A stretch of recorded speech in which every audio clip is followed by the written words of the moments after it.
Texas basketball suffers a crushing overtime loss against Houston. Our regular Crossfire host has gone missing. And my Kansas City Chiefs will be taking on the 49ers in the Super Bowl. All of this and so much more on College Crossfire. What are those? Coming back to that 2021 MVP. He's better than Josh Allen. He's better than Baker Mayfield. He's not better than Mahomes. I can't say that. What you miss a kick, you get kicked. You know, bags of money or whatever, some food inside of them.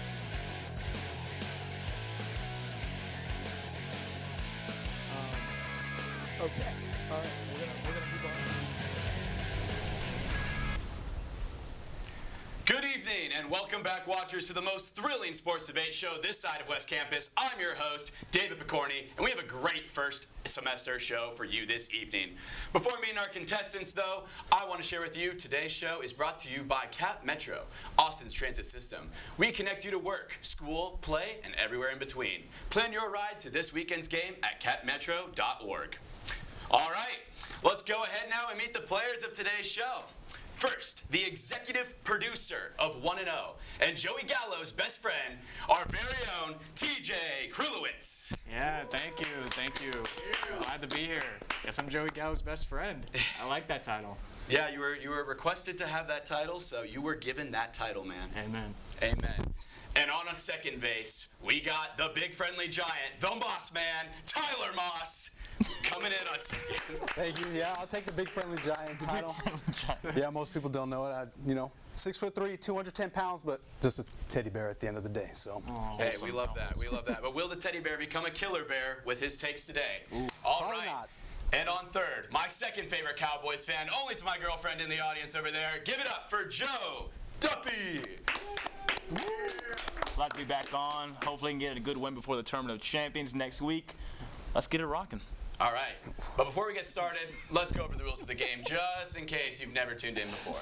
There will be 3 rounds, each round containing 3 questions, and points will be given to who I believe has the best answer, and I promise I won't be biased to the Chiefs, in order of 3 points, 2 points, and 1 point. Whoever has the most points at the end of the third round wins and gets to come back on next week's show as the winner.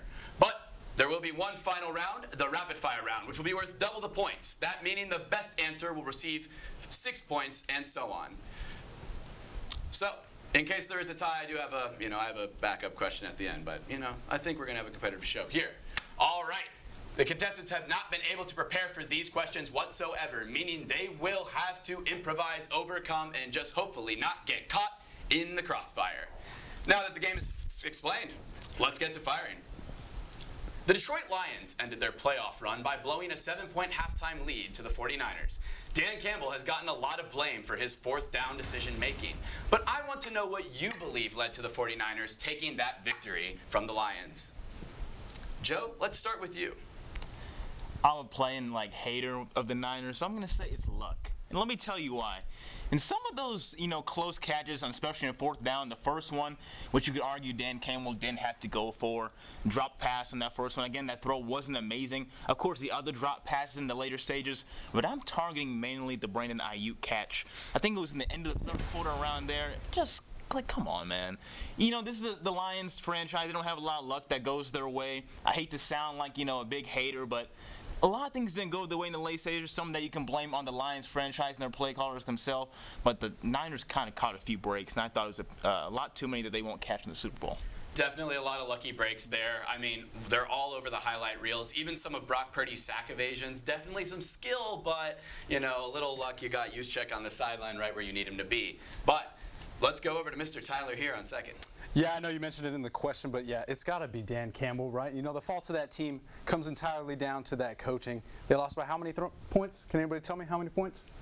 3. That's right. You know how many points they could have gotten if they'd taken field goals? At least 6. I know that much. Yeah. So it really comes down to that. I know lots of people have praised Dan Campbell over the course of the season and his whole time in Detroit, really, for taking those 4th down risks. But you got to know when to quit, man. And that right there in the NFC Championship game, that's where you got to quit. Definitely playing some Madden football out there by Dan Campbell. And, you can just, sometimes you learn to kick field goals, even in Madden. And maybe Dan Campbell should pick up the sticks in this offseason.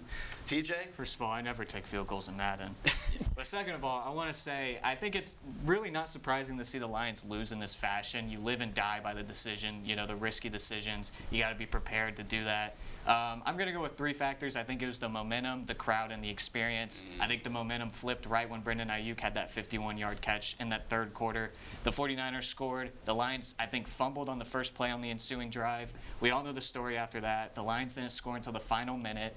I also think the crowd also helped a lot. I think a huge advantage to the Lions this season was Ford Field and how quiet it was on offense, how loud it was on defense. Not having that was a huge factor. And I also think, again, just the experience. The 49ers, they're there 4 years straight. I think this was their first time at home, so they're definitely hungry to get that home game and the NFC Championship. The Lions not being there in forever.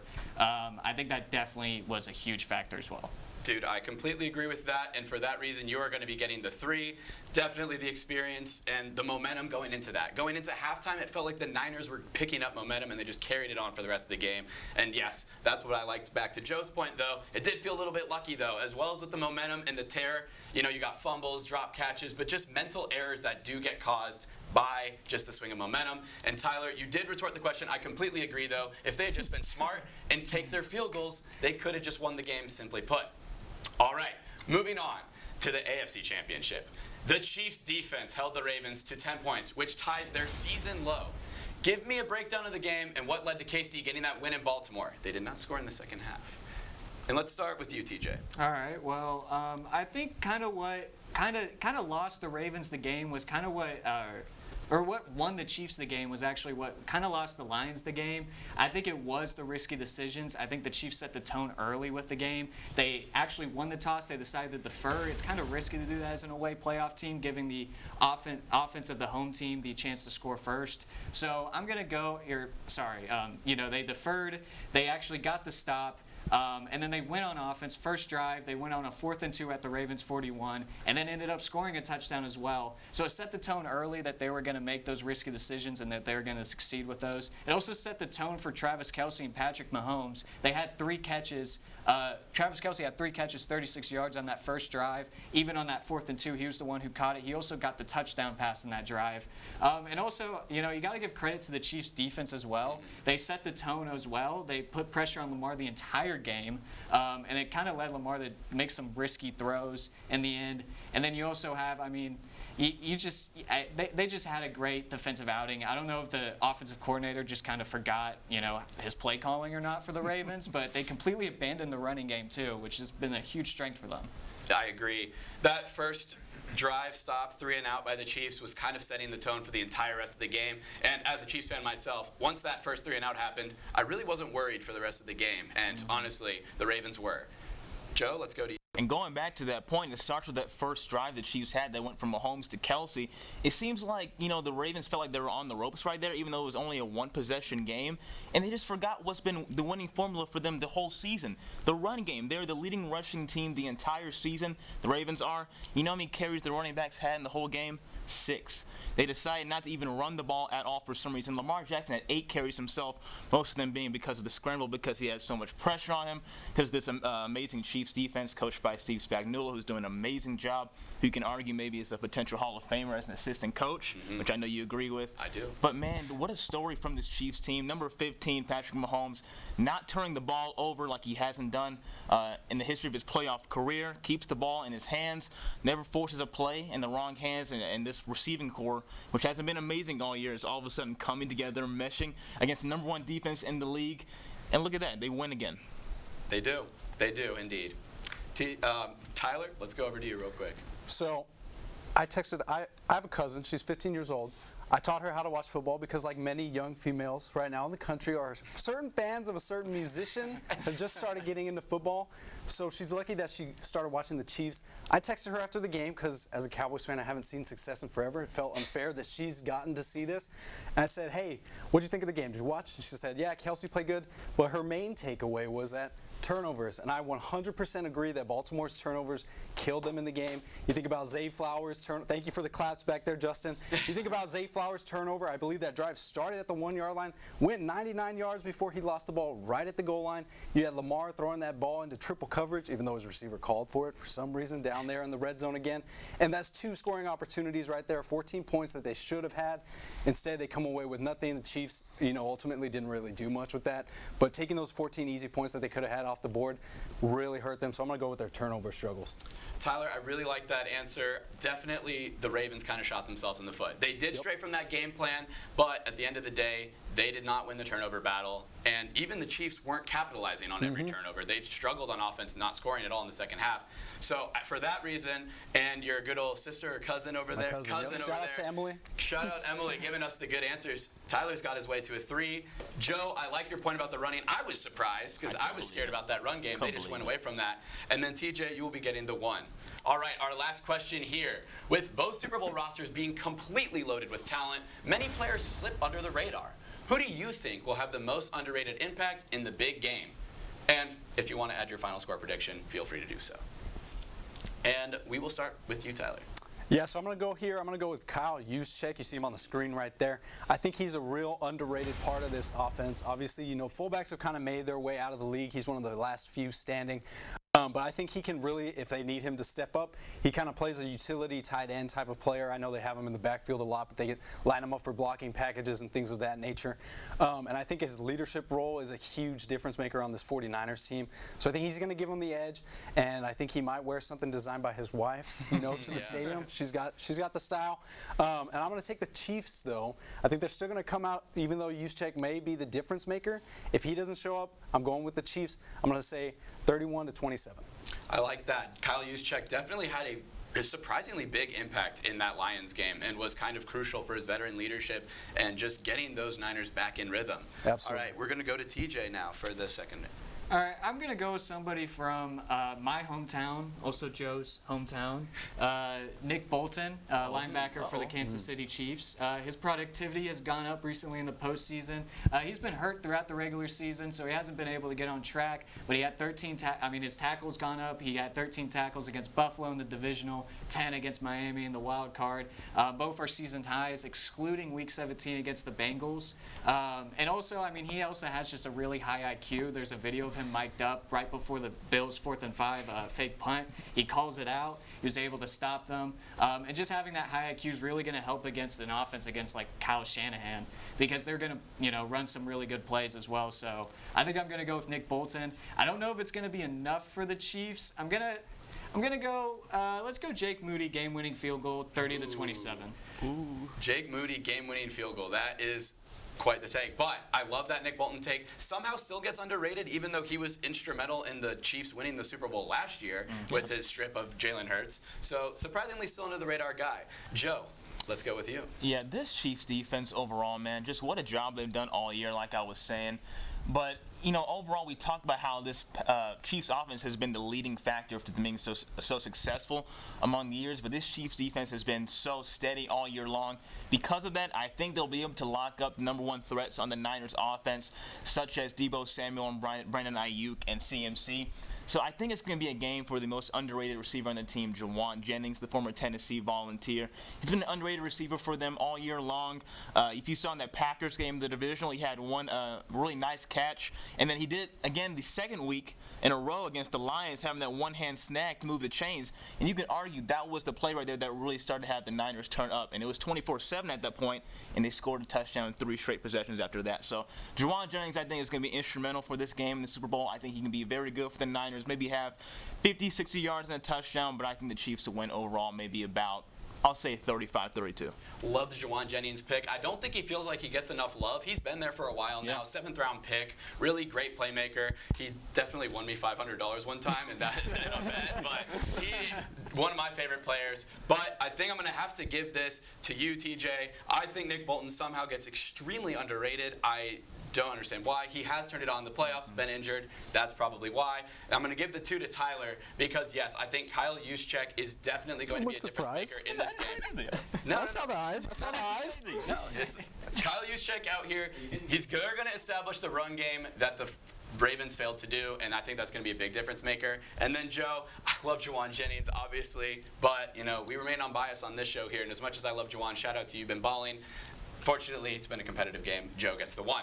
But we will be right back after this break. That wraps up round 1. That was a long round 1. You guys are competing out here. Yeah. Don't go away. We'll be right back.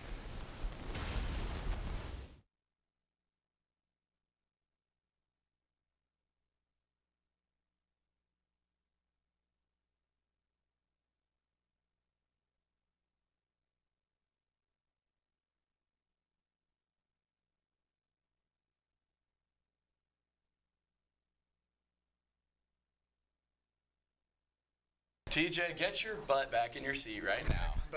All right, welcome back to College Crossfire. The scores are close. But I'm going to actually hold them because they're that close. Oh, that's crazy. Yes. Holding the scores. Wow. But now let's shift over gears to basketball as we near the NBA All-Star break and March Madness. Looking at college hoops, the Longhorns were able to take Houston to overtime in a shocking and competitive game. However, we struggled offensively to get anything going. But what is the biggest thing holding back the Longhorns right now? TJ, let's start with you. I think there's a lot of problems with the offense right now. They're struggling with getting open shots. When you have a couple people on the floor that aren't able to put the ball on the floor, be playmakers, not going to name names here.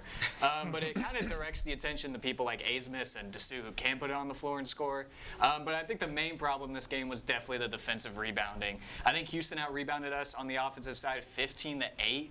There's a lot of times in this game where Texas would hit a big shot, the crowd would get back into it, and then Houston would go down there. They would actually miss a shot. They would get an offensive rebound, get second chance points in, and then the crowd would, lose all the momentum. And then, it makes the Texas team not be able to go on runs. If you're going to play a team like as talented as Houston, you're going to play a lot of teams like that in the Big 12. They're going to have rebounders who can get rebounds by any means, crash the boards. You're going to be able. Texas needs to box out. They need to get defensive rebounds so they can neutralize that and then also set them up for some runs. Definitely agree with that. It seems that Texas struggles to get rebounds at all, and all the stat sheets will show that Texas just fails to get rebounds. I completely agree with that. Joe, let's go with you over here. Similar to that, I'm going to say the lack of physicality. This team doesn't play with an edge. And for some strange reason, with all this veteran leadership, it seems like, they play like, they're freshmen and sophomores when we really have a lot of leadership and veteran leadership on this team. And I look mainly in that front court, which I've complained about all season long. It reminds me of the Dallas Mavericks, historically, how we don't have a lot of big bodies who are willing to get a little dirty down low. I'm looking at Kalen Shedrick. I'm looking at Zarek Onyema. I'm looking at even Dylan Dessou sometimes. He does his part at times, but down low, we're not physical enough, and that's why you see the opponents often get offensive rebounds a lot against us, whether it be Baylor and now against Houston, or even BYU, too, a few days ago. But this team just can't get any rebounds. It seems like they allow too many second chance points. It's because they don't play with enough of an edge, and that's kind of concerning to see from a team that has a lot of veteran leadership as this. That's a very good point. Definitely hard to see why this team was definitely lost a lot of veteran leadership last year, but still retained most of it, as well as a coach who is in his second year, but has been with the team for long before that. All right, and round us off, Mr. Moss. So, I know the question says what's holding back Texas men's basketball, right? I got 2 words that TJ was afraid to say, but I will say them. Brock Cunningham. Oh, all right? wow. I'm sorry. Graduate him, get him out. I don't even know what to say. If you've watched the games, you know what's going on. He's taking shots that he shouldn't be taking. He's not making them. And we all know that glue guy is a term for doesn't do much else. So, sorry, Brock. I think those minutes need to be going to somebody else on the court. The straight shot to Brock Cunningham is definitely a bold take, but I love it. That's why you're going to give me the 3 right now. Because, Wow. That's what you get for taking my answer, Joe. Taking the answer straight out of my mouth. But, Brock Cunningham has been pretty serviceable throughout his entire career in Texas, but something just feels off about him this season in particular, and his minutes are going to waste, and Texas cannot afford those negative minutes right now in all these tight games. You're losing by 2-3 points. Sometimes that might be because you're not giving a younger guy a chance to prove himself. So that's why you're getting the 3. Joe, I'm going to give you the 2. I definitely like that take a lot. Physicality has been lacking on Texas, and it feels like they're just getting pushed around on the court out there, and it's super embarrassing. TJ, I would have given you it, but Joe kind of gave you the context as to why that rebounding is a problem. So there we go with Joe. Moving on to our Texas women. Texas has been overcoming the loss of star guard Rory Harmon, sitting at 19-3, who has been the biggest standout in Rory's absence that has led to the Longhorn ladies' success. And let's start with you, Mr. Tyler. So I'm going to go here. I'm going to go with the guard. Shaylee Gonzalez has been stepping up in her absence. Rory Harmon, a standout player, one of the best women's players in the country, also at the guard position.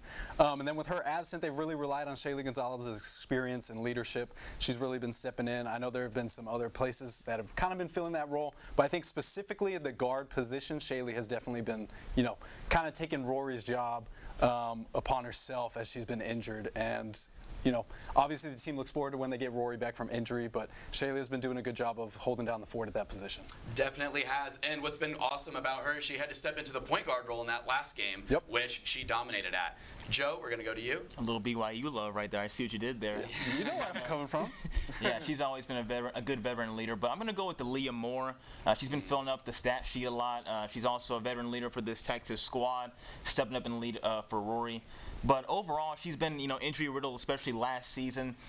2 years ago, she was doing much better, but last season she dealt with a lot of injuries and had her season eventually cut off. But this season, she's more healthy. She's getting, her feet more wet, and she's been stepping up a lot for this team with Rory Harmon missing. So I like what she's doing on the court. She's, scoring at least 13, 14 a game, I believe, and getting a few rebounds. She's been a good leader for this Texas squad. Definitely agree with Aaliyah. She kind of gets swept under the radar because of her injury history and because of the fact that you have people like Rory Harmon that do step up. But I definitely think she's an incredible contributor and definitely someone that might be getting slept on.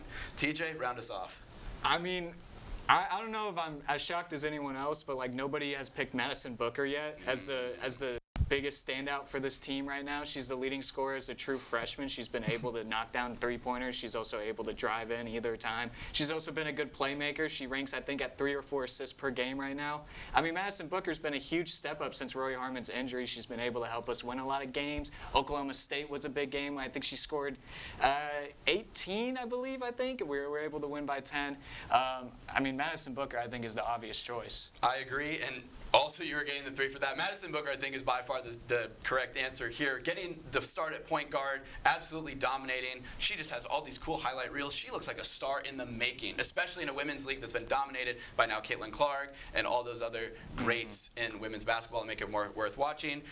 Mr. Tyler, you're getting the 2 here. I was really impressed by last game with Shaylee stepping up and playing that point guard position when Madison Booker went down. So that is why I think Shaylee has really barely gotten the edge over Aaliyah Moore, who is my personal favorite player on the team. So, Joe, you keep hitting me with my personal favorites, but I can't be biased and give you it. So, unfortunately, for you, you'll get that 1. All right. And finally, moving on to the NBA. Trade deadline is next Thursday, with teams already making huge moves, such as the Pacers acquiring Siakam, the Heat grabbing Terry Rozier. Which team do you think needs to make a move desperately, and for who? TJ, let's start for you. All right. I'm going to go ahead and take the answer that everybody else is thinking right now on this panel right now. I'm going with the Dallas Mavericks. They need to make a move. Look at their situation right now, okay? You have 2 generational talents on your team. You have somebody who's one of the best players ever to pick up a basketball in Luka. You had an all-star starter last year with Kyrie Irving, and you're looking at a play-in placement right now. They're losing to Minnesota right now, okay? I mean, you can't waste another year of generational talent like this. They already missed the playoffs last year. If they don't make a move, I think they risk a chance of doing that again, which is just inexcusable and embarrassing. I don't even want to talk about it. Jason Kidd needs to get fired, but that's a whole different story. But I think someone as good at like a 3-and-D wing like Jeremy Grant would be huge for this team. He averages 22 points per game, but he doesn't require the ball to be in his hands a lot, which is huge with Luka and Kyrie. They're huge usage rates. He's also a great player with rebounding, which is something that the Mavericks struggle with every year. And Jeremy Grant, his 3-point's been improving recently. His ISO game's been improving recently. I think he would be a huge help and a huge push for this Dallas team. Maybe push them in the top 4 in the West. I definitely agree. Dallas seems to always need a person to trade for at the end of the season, and that would definitely be a big addition for the Mr. Mavericks. All right, Joe, let's hear what you got to say, because I feel like you might be saying the Mavericks too. I was going to say the Mavericks. I'm going to pivot right now to the Los Angeles Lakers, and they actually just played this team that has a player I think they should target, and I think the Lakers should go after the Atlanta Hawks' DeJounte Murray. I believe he'd be a solid addition for them if they can maybe ship out D'Angelo Russell. I don't think he's that guy anymore for that squad. Overall, I think DeJounte has a good amount of length for their perimeter defense. He's also a great ball handler, so that an old LeBron doesn't have to have so much pressure on him, to make plays like he did in that Warriors game, which is kind of crazy to think about. 20th year in the league, he's already still kind of carrying this team on his back a little bit. If you want to say carry, I know you can make an argument for not carrying, but I think DeJounte Murray would definitely give more relief to LeBron James. Who's once again an all-star starter, breaking records now, his 20th all-star appearance. DeJounte Murray will be a great ball handler for them. He'll be able to pass the ball around the perimeter as well. He'll definitely dish it out, and I don't think Austin Reeves will have as much pressure on him as well. So I think DeJounte Murray should go to the Lakers. Definitely another team that always seems to be needing to move at the trade deadline, but I do think that the Hawks need to start getting rid of people, and DeJounte Murray could be really nice on the Lakers. All right, Tyler, round us out. So I'm really going to kind of pivot here. I'm not going to go on a team that should bring somebody in, although, obviously they need to acquire somebody, but they need to send someone out. I think it's time. The Warriors need to get rid of Klay Thompson. He hasn't been filling the role that they've needed to. Curry is starting to get old, but he's still playing at a high level. But if Curry is going out the door, Klay Thompson is already down the block, man. They played without him. They won some games without him already. It's time to split up their big three. You had Curry, who's still playing at a decently high level. Thompson is definitely, already declined. And then you have Draymond going and assaulting people. It's time to split it up. Call it quits. I don't know who they're going to bring in to fix this, but I don't think they need to keep Klay Thompson on the radar, on the roster rather. I think they just need to go ahead and move on from Klay Thompson. Wow, that is definitely a hot take here, but I really haven't heard a lot from Klay this season, and the Warriors have been struggling, and they've been putting the blame on the younger guys, but maybe it is time for Klay Day to end. However, I think Joe had the best answer here. I think we got to get some LeBron some help. Got to get him some players. I think Murray is definitely an available option. But I will give you the two, Tyler, because I did like the boldness. I do think that Klay definitely needs to, maybe the Warriors need to blow it up. Maybe Klay's not the right guy to get rid of, but it doesn't seem like they've been making as much noise as usual. And TJ, I'm sorry you'll get the one. It's been a very close round this time. Wow. But, Mavs, they always need help as well. All right. Sure. We've got a good round for you folks, but come back later because we got Crossfire's, what's it called? Rapid Fire round headed right next. You won't want to miss it.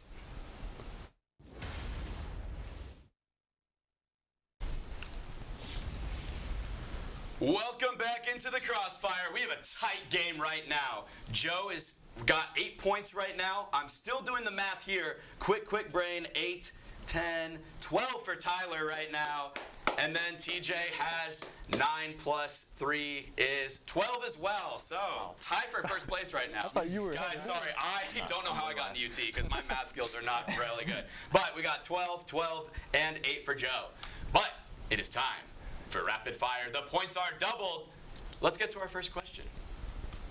Kadarius Toney took to social media to report that he feels his injury designation is, quote, cap.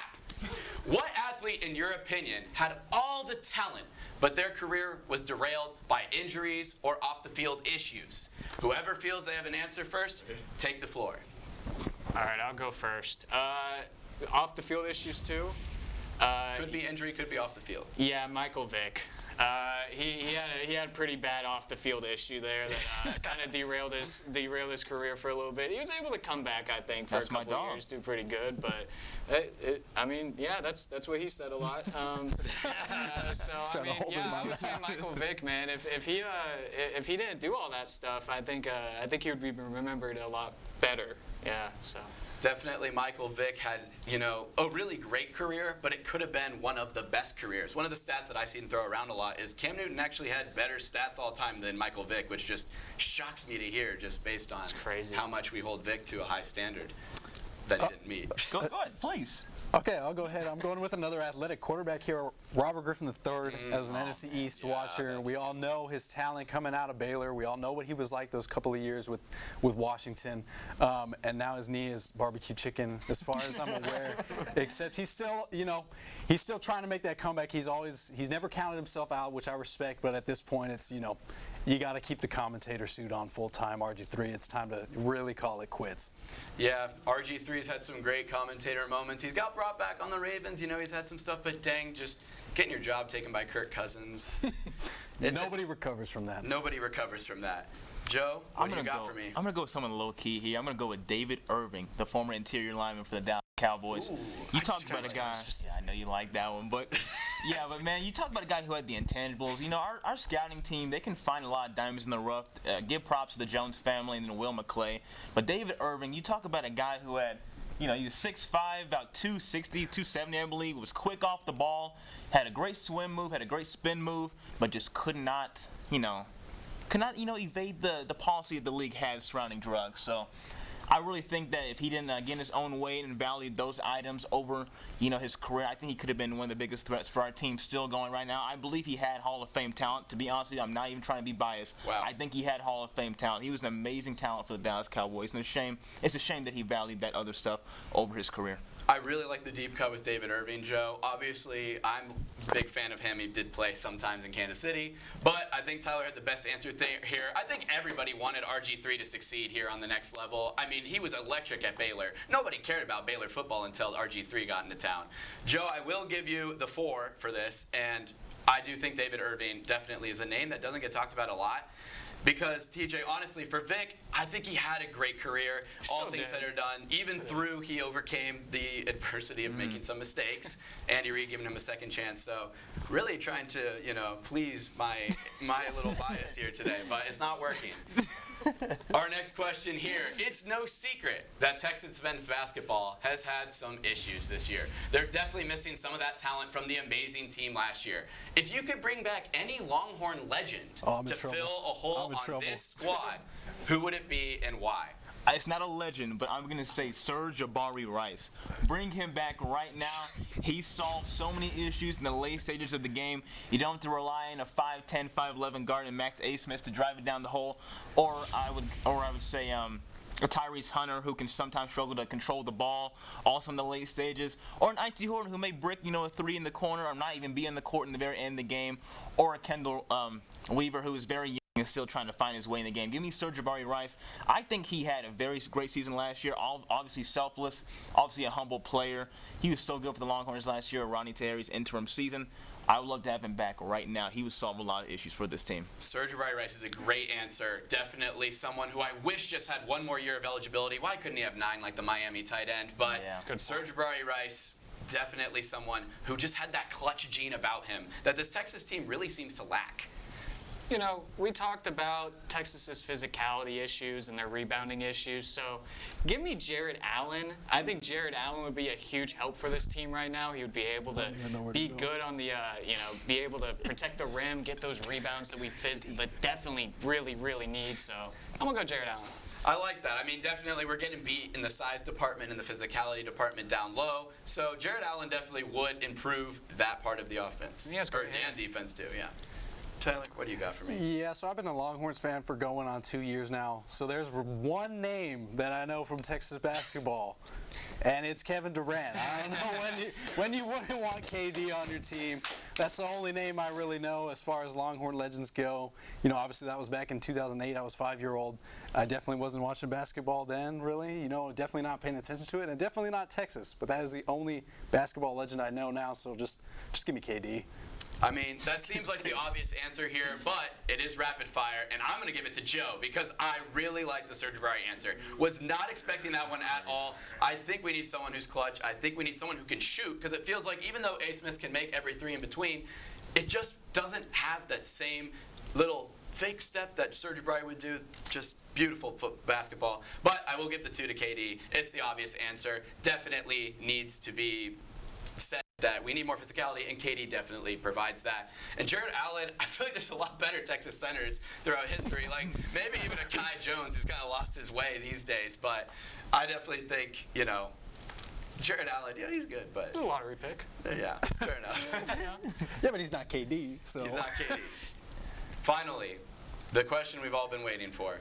Taylor Swift and Travis Kelce, like it or not, have taken the NFL by storm.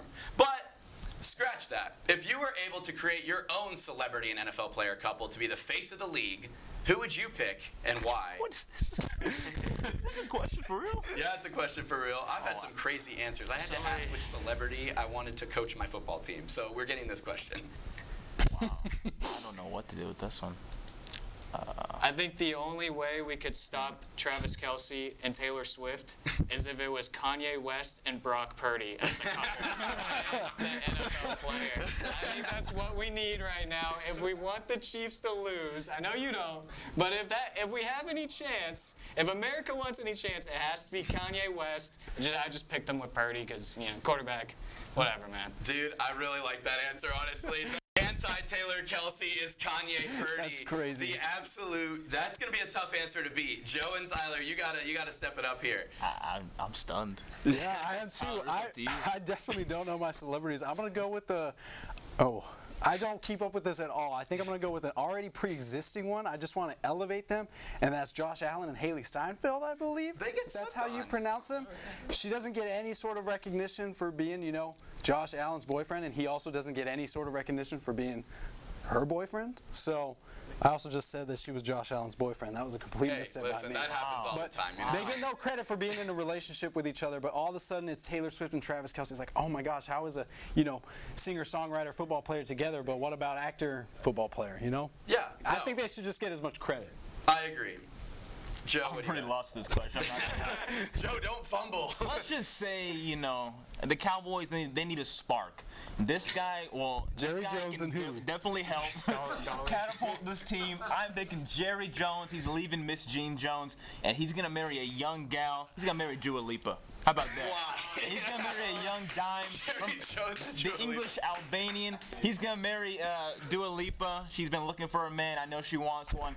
Jerry Jones is the man. I think she'll be the spark that gets Dallas Cowboys finally their 6th Lombardi trophy. The first one going on 28 years. She is the one to cure the Cowboys' ills. She's going to lift the curse. She's going to lift the curse. Joe, I don't know what to say. I mean, definitely a question that deserves an answer. All right, let me tally up these points real quick because it's been a very close battle, guys. I genuinely think Joe might have pulled this off, but right now, He shouldn't have the after math that. moment. No, he doesn't have it. Oh, my God. Drum roll, please. As I do math, I'm stalling. And your winner of the first episode of this season of College Crossfire is Tyler Moss. Joe and TJ tied at 22, and Tyler at 24. It was a battle today. Boy. But great answers all around, guys. That wraps us up. Thank you so much for watching. Be back next week. It's our Tournament of Champions next week, guys.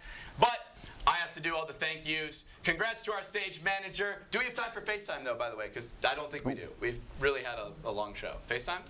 Yeah, we do. Oh, we do. buzzer beating We do FaceTime. have buzzer beating FaceTime. I just want to thank our gracious teleprompter, manager today, Justin Todd. He believed in me from the start, even going on, a little preparation that I had. So Justin carried me through. Just looking back and seeing Justin back there, yeah, that's right. Thank you, Justin. That's crazy. Definitely nice to have a cheerleader. Well, congrats to you again. That'll wrap things up for us here at TSTV tonight. Thank you to everyone who makes this show possible, from the contestants to the in-studio personnel, all the people in the control room, especially all the new guys. We got a lot of new guys and rookies up there. And to the audience especially, we had an actual show out today. I'm your host, David Pokorny, and I'll be signing off. See you next week for the Tournament of Championships.